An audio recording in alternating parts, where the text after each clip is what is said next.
Exodus 32 is the account of the golden calf. When Moses was up on the mountain for a long time, the people said, "We don't know what has happened to this Moses," and told Aaron, "Make us gods to go before us." Apparently, a lot of the idolatry of Egypt had rubbed off on them.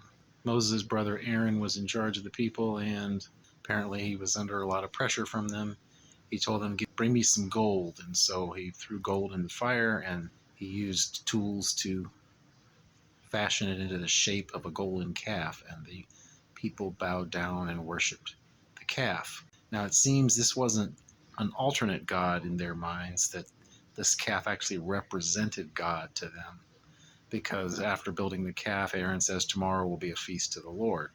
And then they had the big party, and it was for this golden calf. So apparently they thought they were serving God this way. As happened with Abraham and Sodom and Gomorrah, God tells Moses what he's planning to do, and he gives Moses the opportunity to be the guy that God makes into a great nation, that God would start over with him and wipe out the people.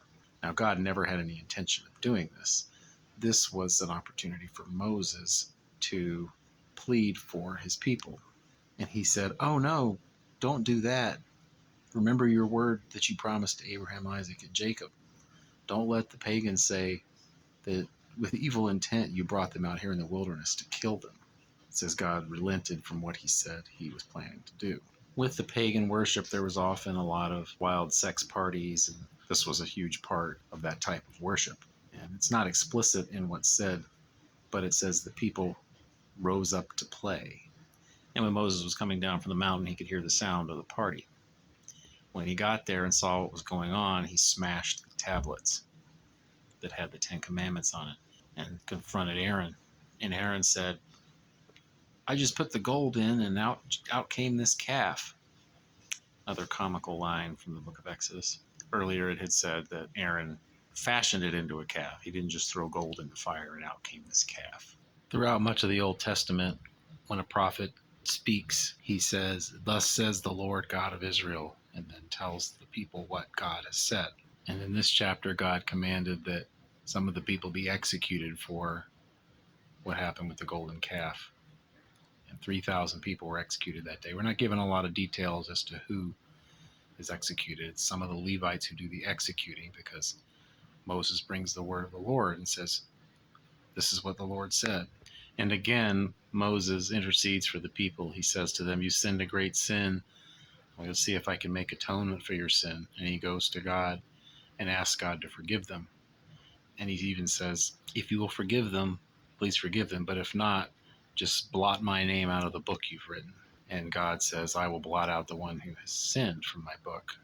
Nevertheless, God does move on from there and commands the people to move on towards their next destination. But he reminds Moses that there's still some reckoning to come for this. So the prophecies in this chapter were Aaron's false prophecy saying, "These are your gods who brought you up out of the land of Egypt." The prophecy given to Moses to execute some of the people for the sin of the golden calf, and the warning that there will still be a reckoning for this.